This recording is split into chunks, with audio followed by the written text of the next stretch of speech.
நாடாளு மக்கள் கட்சி நிறுவன தலைவர் ஜே அக்னி செல்வராசு. நாடாளு மக்கள் கட்சி நிறைய இளைஞர்கள் அரசியல் மாற்றத்திற்காக தமிழ்நாடு முழுவதும் இருக்கிறார்கள். ஒரு தளம் கிடைக்காமல் தேடிக்கொண்டிருக்கிறார்கள். அந்த தளமாக நாடாளு மக்கள் கட்சி கண்டிப்பாக இருக்கும். இன்று நாடாளு மக்கள் கட்சியின் 3ஆம் ஆண்டு துவக்க விழா இந்த சேலம் மாநகரிலே மிகச்சிறப்பாக நடைபெற்றது. இதற்கு தமிழ்நாடு முழுவதும் அனைத்து மாநில மாவட்ட நிர்வாகிகள் கலந்து கொண்டார்கள். இதிலே தீர்மானங்களை நிறைவேற்றி இருக்கிறோம். முதலாவதாக நமது சேலம் மாவட்ட, அதாவது ஆத்தூர் பகுதி மக்களின் நீண்டகால கோரிக்கையான ஆத்தூர் தனி மாவட்டமாக அறிவிக்க தீர்மானம் நிறைவேற்றியுள்ளோம். அதற்கு அடுத்தபடியாக நாங்கள் தொடர்ந்து அனைத்து கூட்டங்களிலும் தீர்மானம் நிறைவேற்றுவோம். அதாவது பணம்பால் தினம்பால் இறக்க அனுமதி வழங்குமாறு வலியுறுத்தி கேட்டுக்கொள்கிறோம்.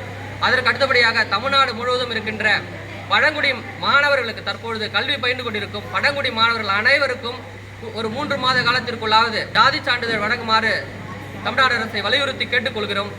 அதே போல பாராளுமன்ற தேர்தலிலே நாடாளு மக்கள் கட்சி ஒரு மிகப்பெரிய ஒரு மாற்றத்தை ஏற்படுத்தும். அதற்காக நிறைய தற்பொழுது அதற்காக தேர்வு செய்து கொண்டிருக்கிறோம். நிறைய இளைஞர்கள் முன் வந்திருக்கிறார்கள். தமிழ்நாடு முழுவதும் நாங்கள் களப்பயணம் மேற்கொள்ள இருக்கிறோம்.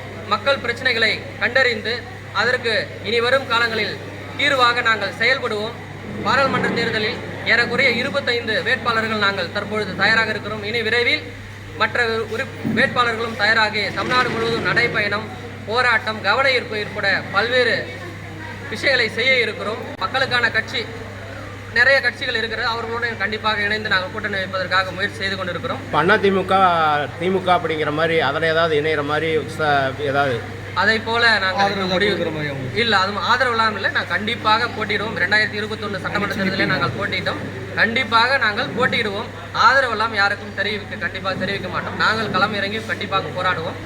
எங்களை போன்ற நிறைய கட்சிகள் மக்களுக்கான உண்மையான கட்சியாக இருக்கும் கட்சிகளை ஒன்றிணைத்து கண்டிப்பாக ஒரு 3வது கூட்டணி நாங்கள் ஏற்படுத்தி கண்டிப்பாக தனியாக போட்டியிடுவோம்.